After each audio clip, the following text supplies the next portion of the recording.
Pole in Belgium, pole in Monza, pole in Singapore, and then pole in Russia. Ferrari did a back-to-back, 4 in a row, pole positions. The last time that happened was Michael Schumacher in 2001. So it was looking like it was going to be a Ferrari-dominated Russia and a Ferrari almost dominated second part of the season.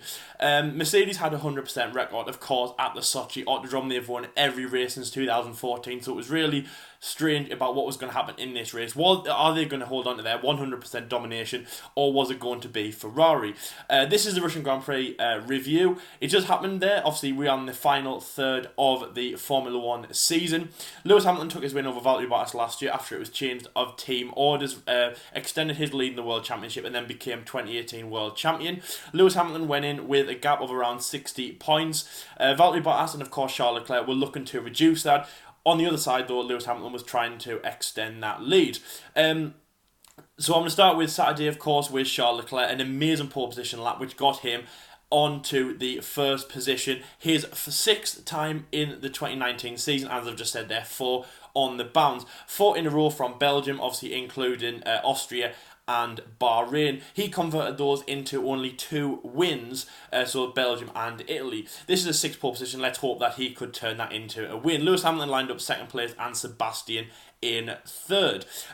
Lights went out. Amazing start by Sebastian Vettel. Now, he was the race winner in Singapore. Now, after he slipped down from basically being in front of Charles Leclerc in the World Championship, slipping down the line to 5th place, it was looking like he needed to get some better results. The team kind of aided him in Singapore. The win, he definitely wanted to go out there and win on merit.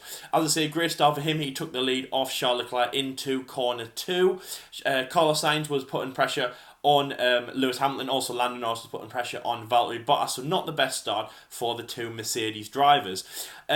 Race after that was pretty okay. Romain Grosjean hit Daniel Ricciardo into turn 4, going around the long 270-degree left-hand corner, which brought out the virtual safety car.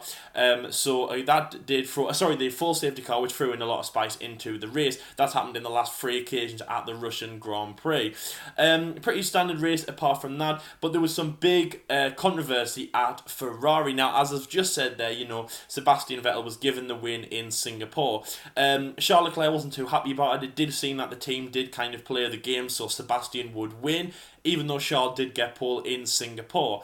Of course, that wasn't going to happen here. Charles Leclerc was on pole position. Ferrari thought, well, we're going to give this guy the win. If he does win today, he would obviously extend his lead over Max Verstappen, who at the moment, obviously before this race, he was tied at 200 points with him in joint 3rd position. He got that because he's had more 3rd positions than Max, but technically tied with 200 points. He's now obviously ahead of Max and closer to Valtteri, but a win today would have extended his lead to basically catching Valtteri in Japan.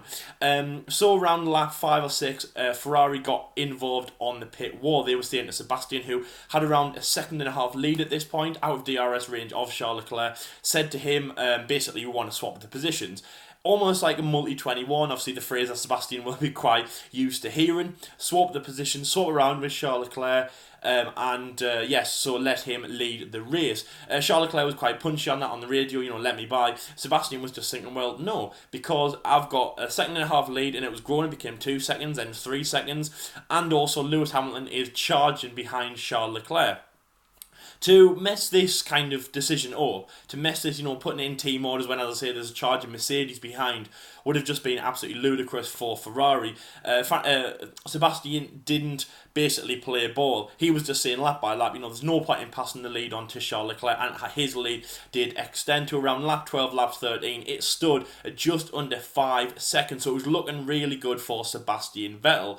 Charles Leclerc pitted before Sebastian. They were trying the undercut on, of course, his German counterpart teammate. It's not like Singapore, it's an open track. Obviously, there is a lot more opportunity to overtake, so the undercut doesn't really work here at Sochi, but nevertheless, around lap 23, Charles Leclerc was pitted. A few laps later, Sebastian Vettel was pitted then, of course, trying to put on the soft tyre to try and make it towards the end of the race. But as he left the pit lane, there was a big problem on his side. The gap was obviously reduced at that point. He was behind Charles Leclerc, but obviously on the push to catching him. But there was a failure of his MGU-K, and he had to retire. So it was really unfortunate for him. He crashed out just heading into Sector 3 with an MG UK problem, as I've just said. Obviously a big problem where basically there was no ERS charging. Obviously, if you don't know, the ERS system, which is the battery charger they do deploy, it's charged in two ways: through the heat of braking, the heat of the engine and the brake and the kinetic energy braking into corners. With that gone, that is a massive loss. That's around 100 brake horsepower lost per lap. So a really big problem for him. Something, obviously, it went bang straight away. He had to pull over. It had actually been dangerous for him to even carry on. As he pulled over, he said on the radio, "Bring back the F and V12s." Sebastian didn't really do that well in the V12 era. He was more the V8. But when he says that, he just means that when the V12s, when the V10s, when the V8 were racing, they were loud and they were just about racing. It wasn't all this, these turbo crap, and it was just the engine, the gearbox, and that was it. So that was quite funny. Obviously, he is more an old school driver, we do know that. So yes, obviously there was no Sebastian in that race. Charles Leclerc was the only sole Ferrari driver. There was no tactics around that. Ferrari wouldn't have been, it serves you right. They'd have, of course, been, heartbroken because the man who could have won that race is out of the race, had no chance anymore. So the two Mercedes drivers took over, and to be honest, that's where it kind of stayed around. There was a virtual safety car when Sebastian came out. There was also a later full safety car when George Russell, who actually crashed under the virtual safety car, had a brake failure and went into the barriers.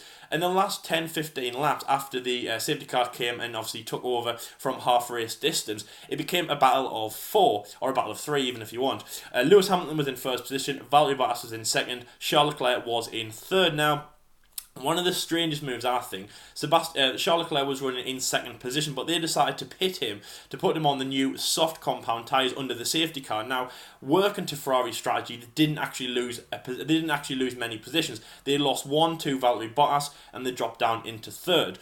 Two things would be going through their mind. Well, I've got fresher tyres, I can hopefully catch and pass Valtteri Bottas, and I can also work for the fastest lap because 15 points for third, but 16 points with the fastest lap. So that was a push for Charles Leclerc. As I say, one and only Ferrari in the race as well. He was getting very close to Valtteri Bottas, getting in the DRS zones, but he couldn't make it go. He was doing a lot of overtakes into turn 1, obviously the heavy braking zone down into there. That was the really kind of main fighting at the front of the field. Max Verstappen, a great race by him, clawed it back to 4th place, obviously having to start 9th place after his 5-place grid penalty that occurred yesterday. So good position from him. Also Alexander Albon, absolutely incredible from his pit lane start. He finished in 5th position, so fantastic from him. I will get on to shout some of the other drivers there, but I'll just run you through the permutations if you don't know already. This is what it stands after the Russian Grand Prix of 53 laps. Lewis Hamilton takes the win. He also had the fastest lap. Valtteri Bottas comes in 2nd position. Same Mercedes 1-2 of last year, but obviously Lewis Hamilton starting higher up is the Mercedes that does deserve it. If you don't know what happened there, check out our last video where we talk about the Valtteri James kind of thing. 3rd place is Charles Leclerc, of course. Not great for him. Safety car didn't really work. Mercedes were under a bit of controversy during the race about pitting under the virtual safety car. It is there for people to do that, but it is a bit cheeky in a way. Obviously, Ferrari just feeling unlucky from that because a few laps later, Charles Leclerc would have, been able to pit under the virtual safety car, and this could have all been changed. Max Verstappen, 4th place, incredible from him. Then a massive gap all the way back to Alexander Albon, who was just recently put in 5th place, overtaking Carlos Sainz. The second of the Red Bull, a bad weekend from him, had problems on the Friday, crash on the Saturday, started from the pit lane on the Sunday, married on the Monday, went on holiday on the Tuesday. No, I'm just joking. So bad weekend from him, but so getting the Red Bulls 4th and 5th is pretty good from them. Carlos Sainz in 6th place, amazing from him. As the sole McLaren in the top 6, incredible. Sergio Perez in 7th place, so pretty good from him. Kevin Magnussen in 8th place, Lando Norris in 9th, and rounding off the top 10 was Nico Hülkenberg, basically riding for his life. This track has been good for him. I was expecting more from Nico, but 10th place is probably all he can manage. Lance Stroll, 11th place, obviously the race point just outside the points, the unlucky spot. Danny Kvyat, again a good race from him. He started at the back of the grid, 20th position, or 19th team, sorry, back of the grid, and clawed it back to 12th place, just outside the points, but his home race, a good showing from him. Had some big battles with Pierre Gasly, his teammate, through the race. Then Kimi Räikkönen in 13th. Now again, he tried to claw it back. I think he started 15th, jumped the start, actually stopped and then went off again, so had a terrible start, almost plumb last coming into turn 1. Got a very harsh drive-through penalty for that. I say I didn't really gain much. I didn't really agree with that.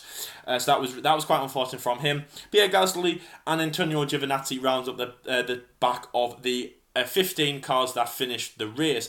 Unfortunately for Antonio, he was having a good race after his qualifying. It showed good pace. He outqualified Kimi Räikkönen, basically the soul of the Alfa Romeo drivers, and when something like that happens, it's really good. He has shown amazing form. I'm really excited to see what he can do next year. Looks like he's going to be retained at Alfa Romeo. Robert Kubica and George Russell, the two retirees of Williams. Of course, Sebastian Vettel retires as well with his MG UK problem. Also, Daniel Ricciardo.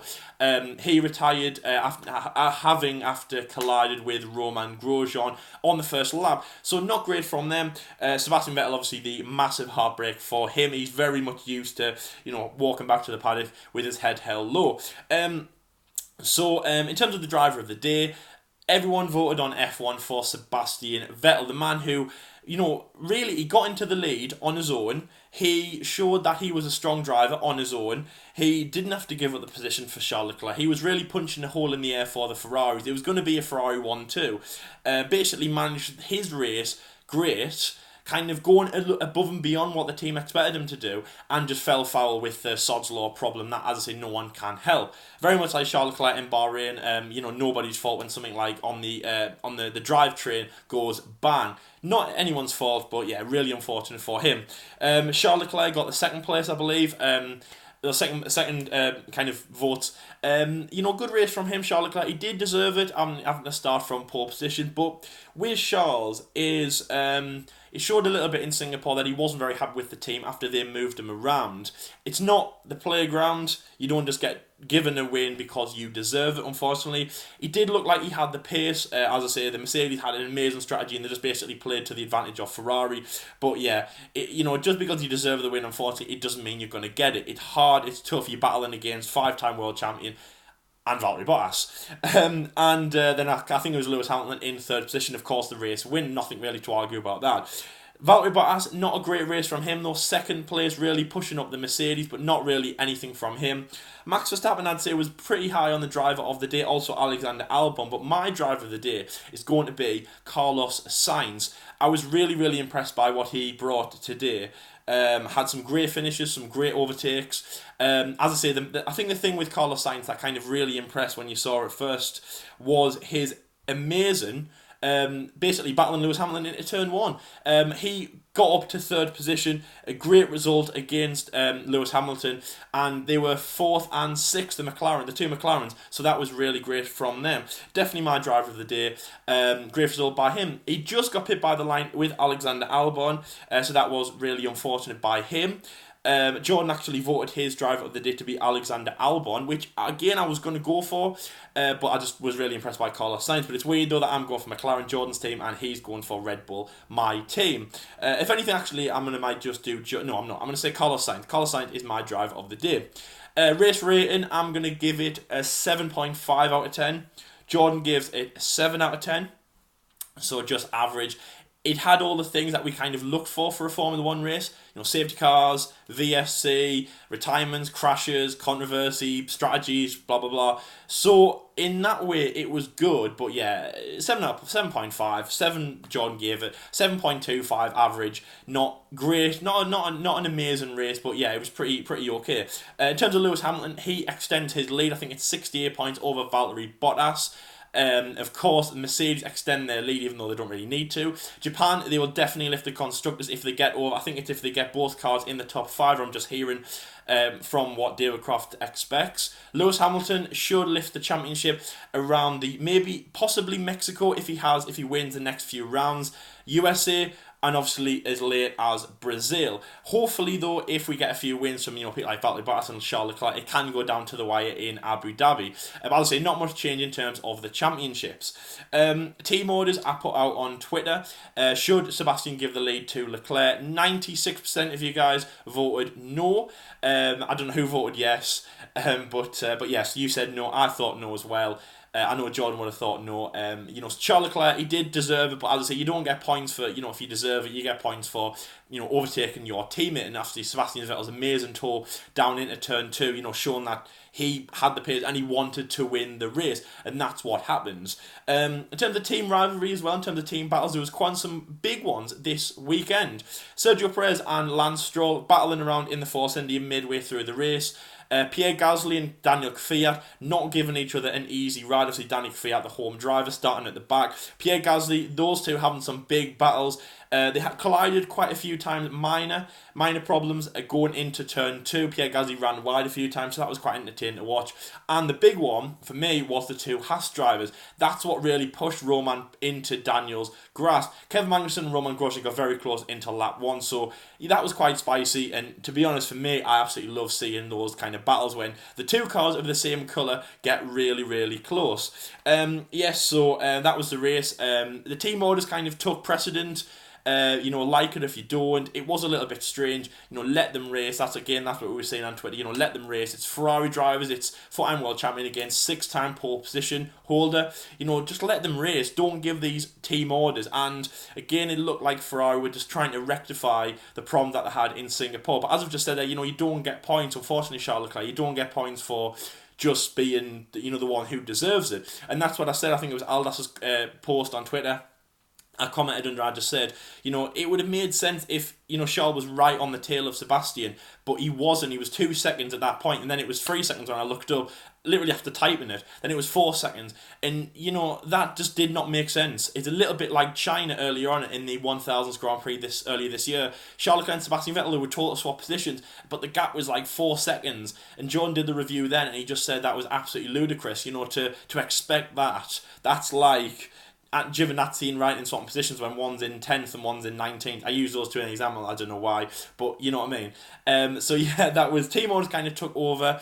Not a great showing by Ferrari. When we thought they were back, it looked like they did have the pace. They really, on out and out pace, they would have had the thing. They would have had the win. They would have had the 1-2. Things that caught them out. MG UK failure. You can't blame anyone for that. Sebastian Vettel really unlucky. And Charles Leclerc, Mercedes got that right. They pitted both cars under the virtual safety car. Really great from them.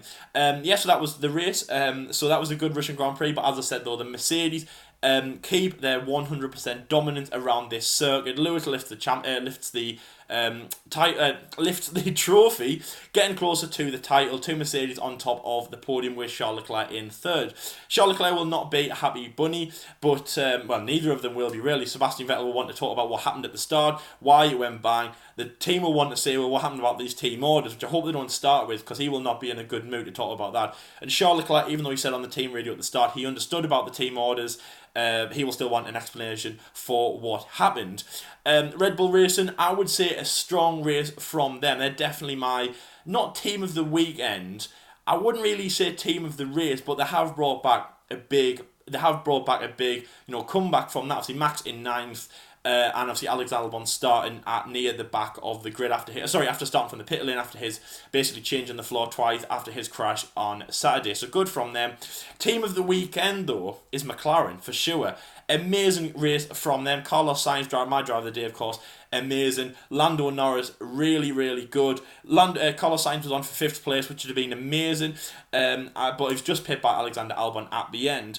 So I would say it was a pretty good race. As I say, all that we needed, all that was kind of involved that we needed from a race. Next round up is Japan, of course. We have another flyaway early morning race for us in the UK. That's normally a good race. I'm trying to even think about who I should put in my predictions now, because Japan is such an open race. Some teams have done really well here, and then the next year have done really badly, and that's Ferrari, Mercedes, Red Bull, McLaren. I'm even thinking about putting someone from the back of the grid, the middle field, on the podium, because I think if anyone has a chance, it's here. But anyway, guys, thank you very much for watching this episode. If you're new around here, please make sure to like and subscribe. We're on the road to 1,000. Please leave in your comment section what you thought about the race. We'll read the best comments out in the next episode. Thank you very much for watching, and until the next round, we'll see you later.